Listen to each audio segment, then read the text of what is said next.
I'm delighted to be here and just had a very productive meeting with the Minister for Foreign Affairs and International Relations, Dr. Kamara. Our governments already are working closely and have worked closely together for many years, no more closely than over the last 2 years to defeat the scourge of Ebola. There is indeed much opportunity there, but also I very much hope, in chatting with the Foreign Minister we were describing, we hope this conference will be a tipping point in investment. So let's look at the opportunities and what the UK government's doing. The UK government's committed to supporting Sierra Leone. In fact, we've planned over £240 million of spending over the next 2 years to support the President's plan for recovery.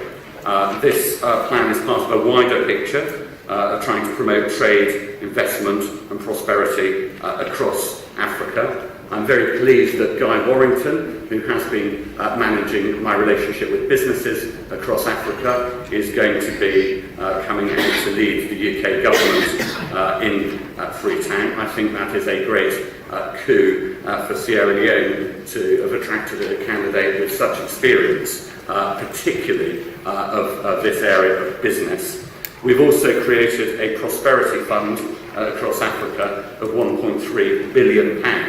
And that is a fund that we're going to spend over a 5-year period to try to create sustainable and inclusive growth over time.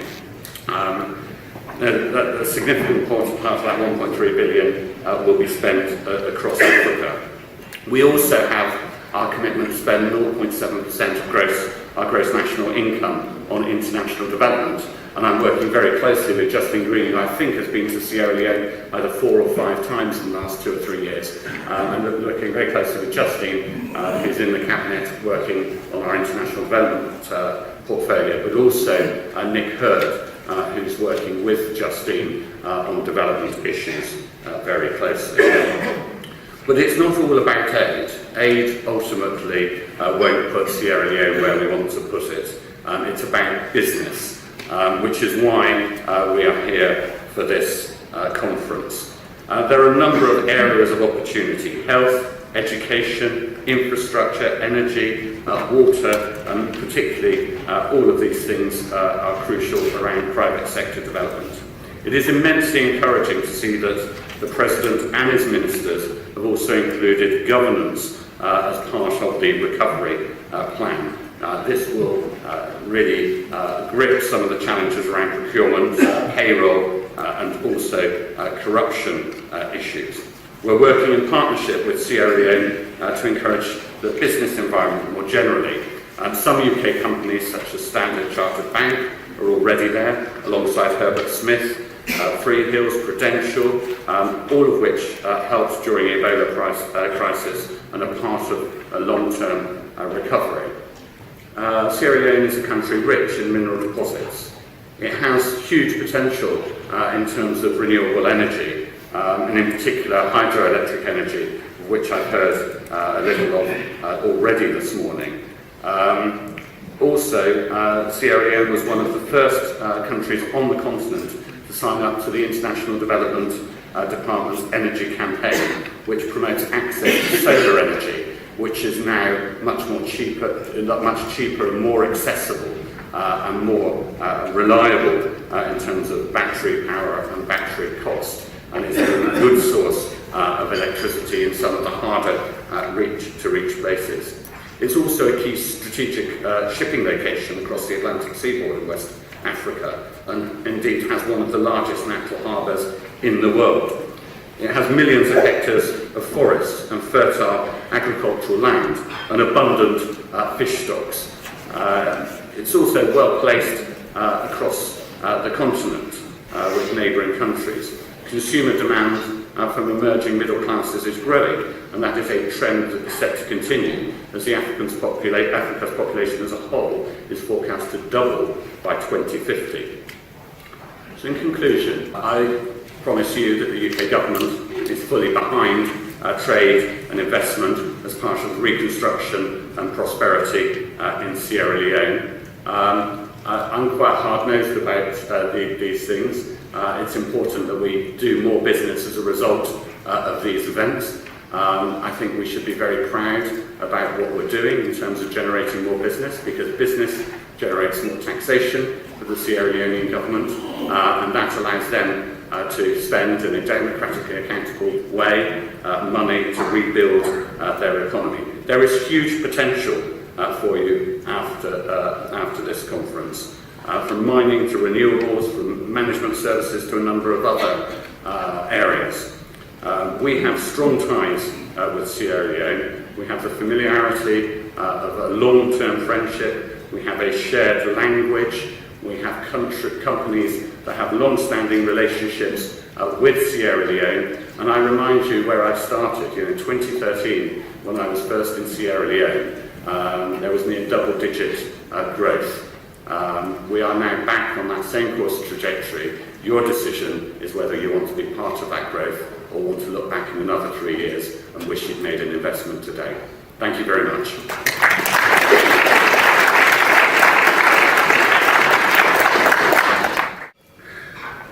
Distinguished participants, I bring you greetings and best wishes from His Excellency Dr. Ernest Bai Koroma, President of the Republic of Sierra Leone. His Excellency sincerely apologizes for being unable to participate at this meeting. But please allow me at this moment to convey to you President Ernest Bai Koroma's message to you, and I quote, "I am here to announce to the world that Sierra Leone is once again open for business. We are confronted with questions about the socio-economic effects of our government to private investment decisions, about the stability of foreign investments in the country, about the right application of the rule of law for business, and about whether we are having the right approach and policies for attracting foreign direct investment into the country, including, of course, tax incentives and other preferential treatment. But we do this without undermining internal revenue generation. If incentives are unavoidable, the question is, how can they be designed so as to minimize fiscal costs and fiscal distortions? How can we create a favorable investment climate even if our legal, governance, institutional, and human capital systems are not yet fully up to international standards? Sustainable macroeconomic stability is noteworthy. We are pursuing domestic banking and financial reforms, even though we know that foreign investors are usually not financially constrained.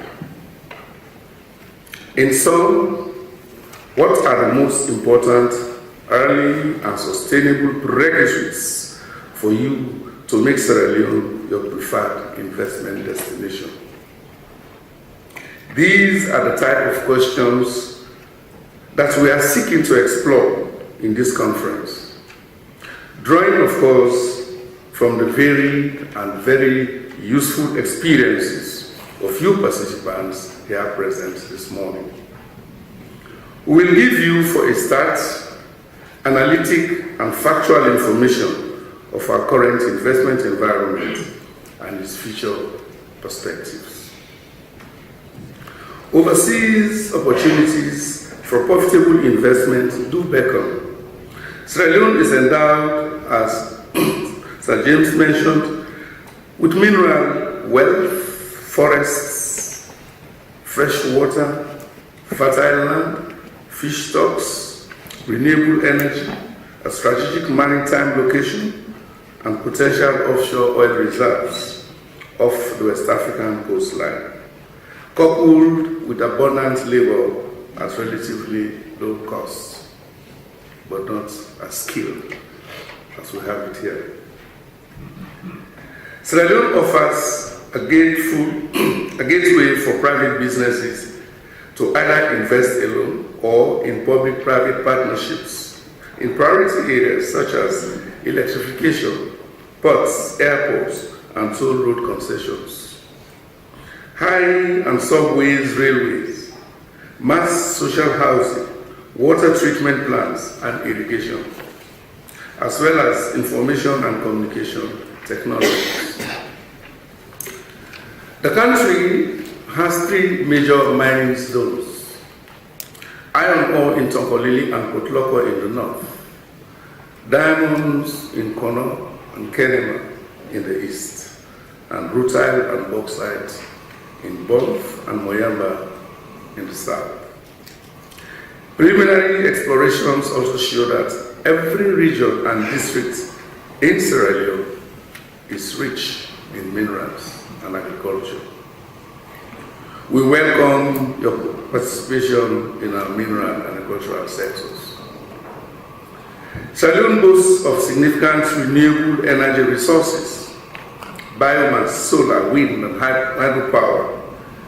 In November 2011, Swiss-based Adax Bioenergy opened up Sub-Saharan Africa's largest sugarcane and ethanol refinery and a biomass power station in the Bombale district.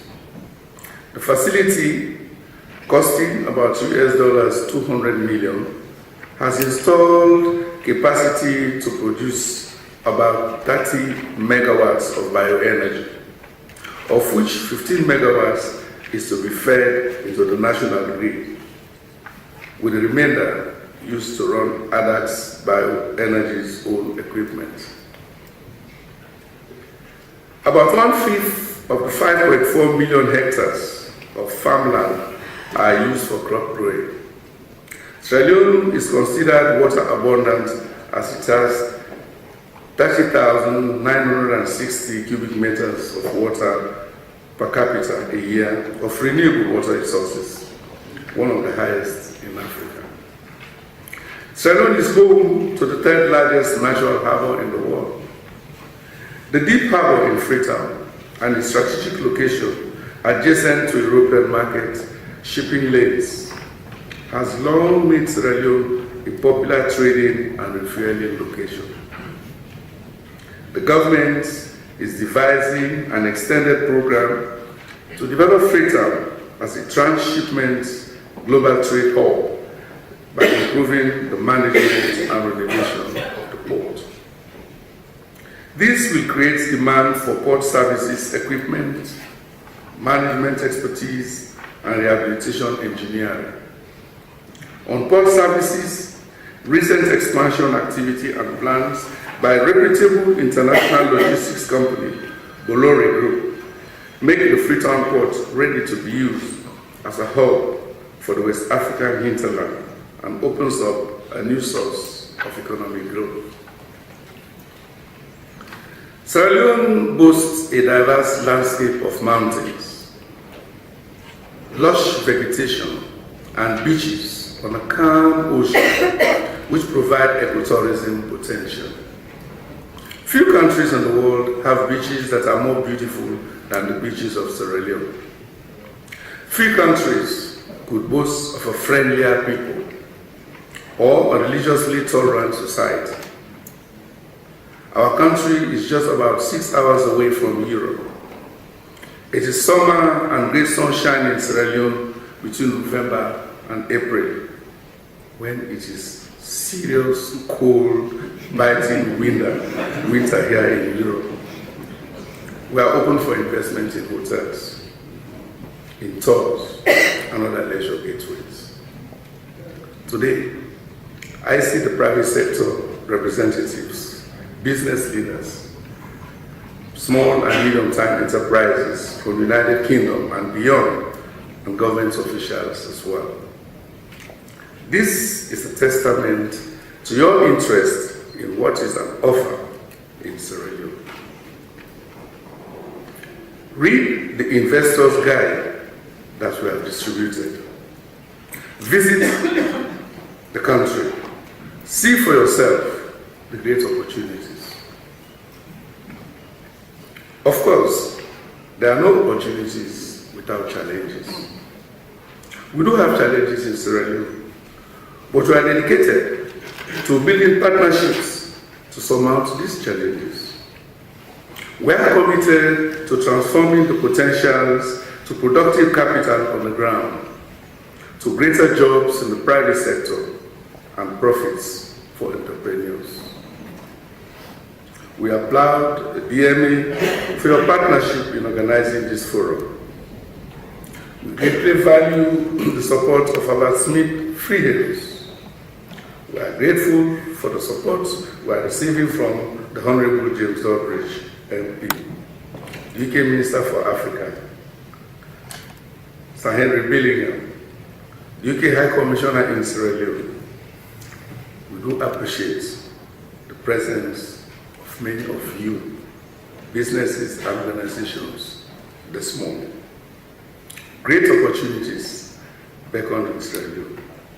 Let us seize them together. Unquote. Thank you.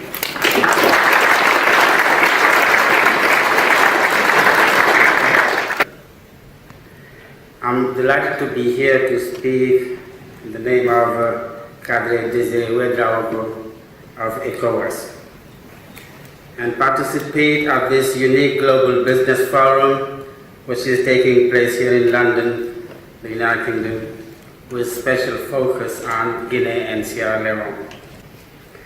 This forum offers the opportunity to explore the vast and untapped trade and investment opportunities in these countries and jointly undertake investment to boost local consumption, supply to industry, and export. I wish to give special thanks on behalf of the ECOWAS Commission to the government and people of the United Kingdom for facilitating the visit of our delegates and ensuring our comfortable stay here in London. I must give special thanks to Developing Markets Associates, DMA, for the excellent work of putting this event together. We will definitely collaborate with you in the near future.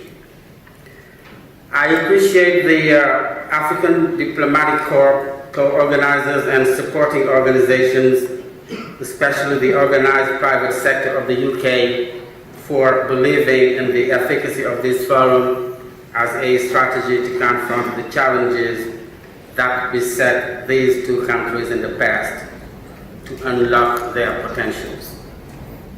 It is my hope that at the end of this forum, we will have identified relevant partners, businesses, funds, markets, skills and technology to implement agreed projects for our mutual benefit.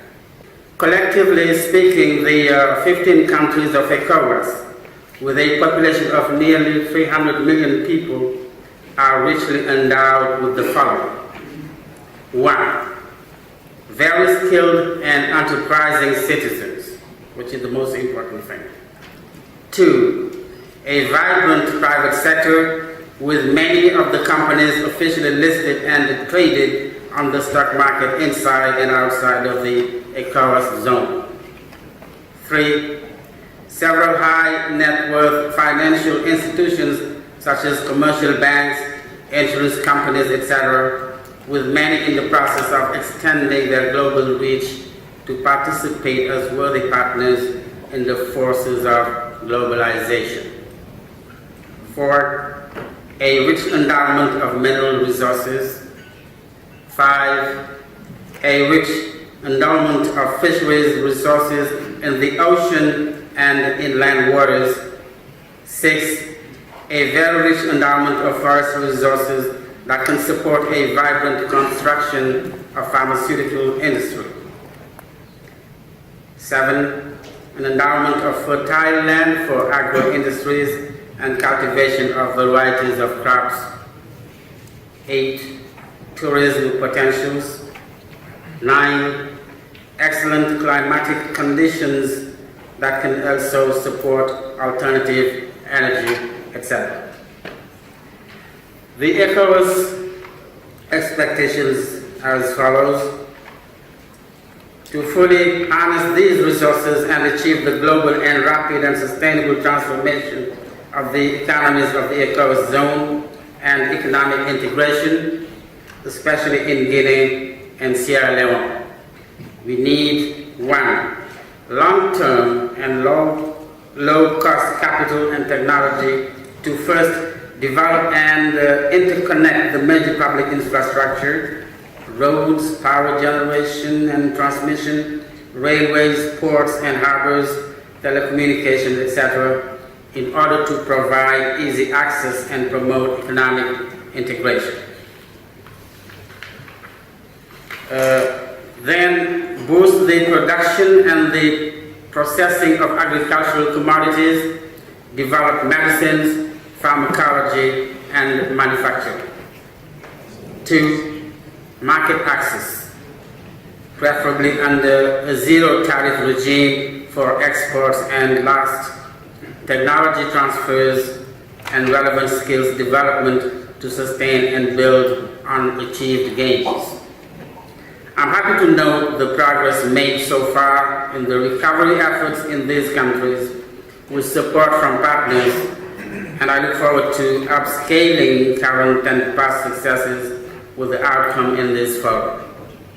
Let me assure you that we will provide effective support to the deals and conclusions from this forum with a view to ensuring that relationships so established deliver mutual benefits on a win-win basis.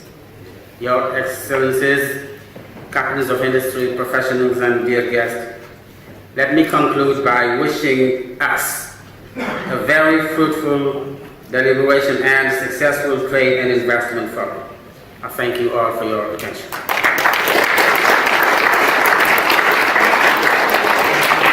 I'm Dr. Saranda Makaba. I won't be long. Just to tell you that Mano River Union is 750,000 square kilometers. 54 million people. We have the biggest deposit of bauxite, iron, gold, diamond in the West African region.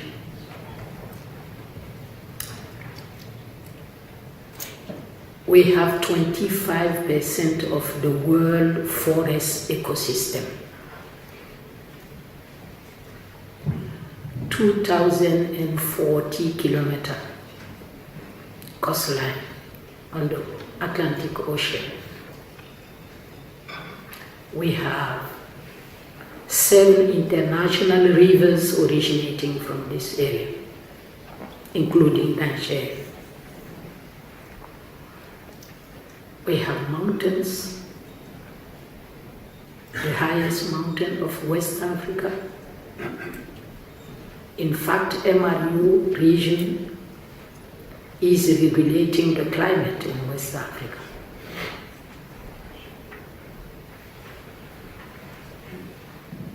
We have also, above all, very, very dynamic diaspora.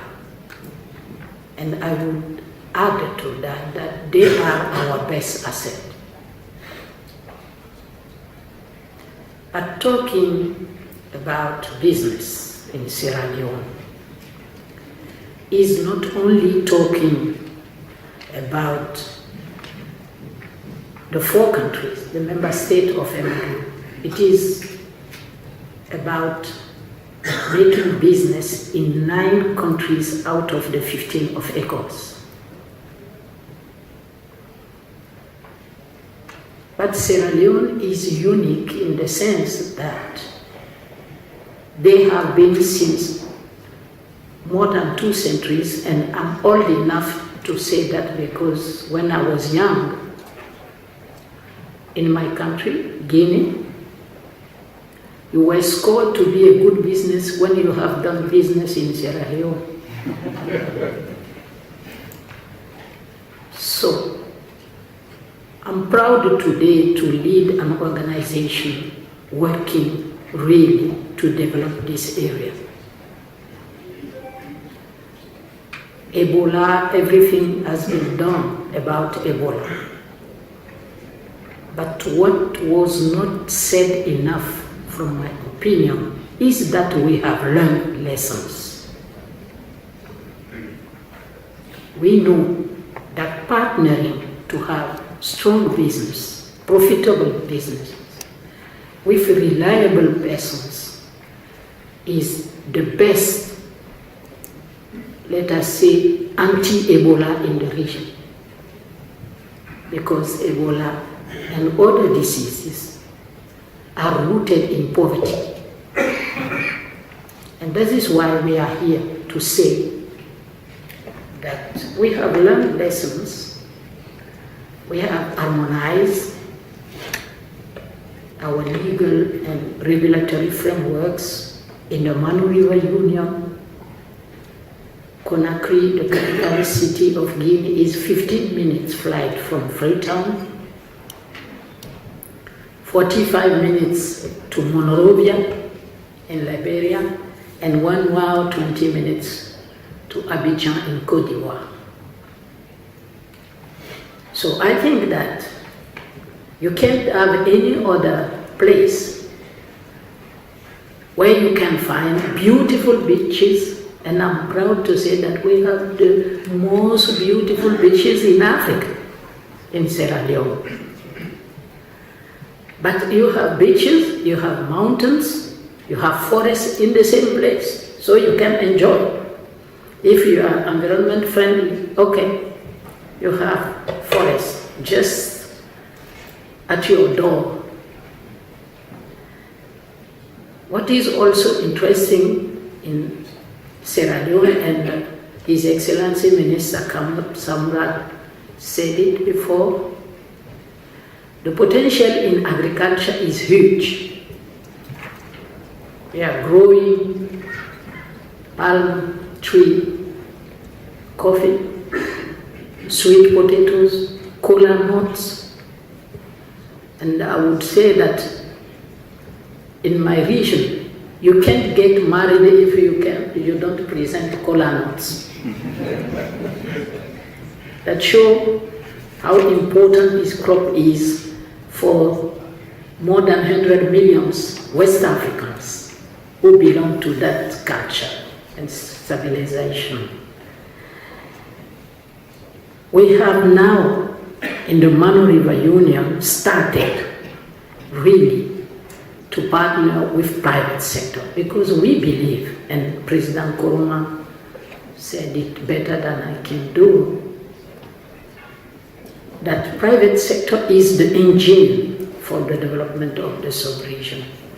And we believe that with this forum, and I would like to thank DMA for the initiative, to say that we are really ready to make the environment as friendly as possible for you to invest, but also to get money, and a lot of money. You can believe it. To make money, to participate in the development of the country, and to develop also the sub-region, the entire West African region. I will end here by saying welcome to that forum. We are ready to take your questions, to answer, and to welcome you soon, not only in Freetown, but in the Manu River Union. I thank you for your attention.